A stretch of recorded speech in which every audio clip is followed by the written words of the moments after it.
Grace and peace be with you. Last Thursday, the CDC updated and relaxed its guidelines as the pandemic begins to wane in many regions across our nation. This surprising shift in guidelines was exciting news. The CDC statement was more than a list of practical changes. It was a sign of hope. So, what does this mean for us? Well, first, we join in celebrating what is truly good news. It is a huge relief to be in a time when we can begin to look toward ever-increasing freedom in the days to come. At the same time, we are aware that what individuals can or should do will always be distinct from what communities can or should do. We have the complex task of making wise decisions for our congregational life, and doing so with the understanding that our protocols will continue to be in flux for the foreseeable future. I believe we all hunger for some one-and-done moment because it's tiring to live in a world in which expectations must constantly be adjusted. However, given the fluid nature of a world in pandemic, the best we can do is make faithful decisions along the way in response to the realities at hand. As we prepare to worship together outside in June, we will be masked and maintain social distancing. In July, when we move into the sanctuary for worship, we will be masked, maintain social distancing, and have limited seating. The Ad Council will continue to be faithful in its oversight, and Gary and I will continue to move forward with care, gradually and eagerly restoring the worship patterns that are life-giving. We will move incrementally, prayerfully, considering all that we've learned and experienced across these many months. As the weeks progress, we will continue to make changes and will update you on all revised plans.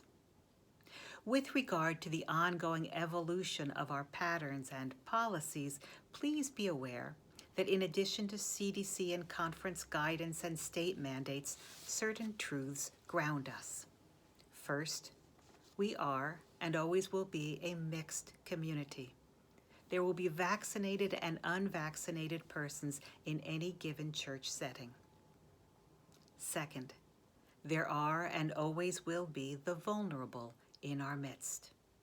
A wide range of circumstances can render a person at particular medical risk, thus requiring particular consideration. Our church procedures are made with these two realities in mind. In our culture, it is common for individuals to ask, "What is my right?" But as people of faith, we must also ask, "What is my responsibility?" This second question always surfaces additional challenges and opportunities.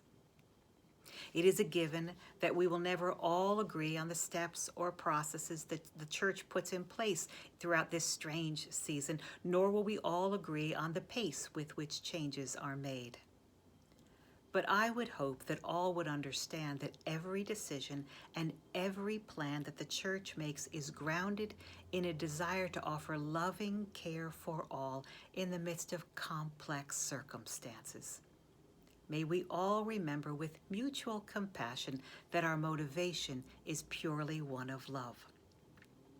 So, what can you do at this point in our shared journey?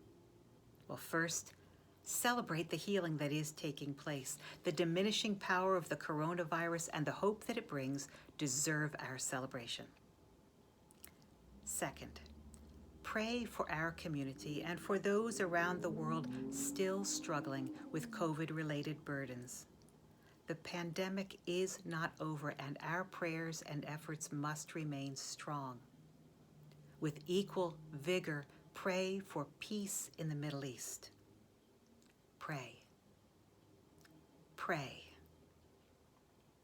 Third, be patient, recognizing where God is at work in your life in this moment.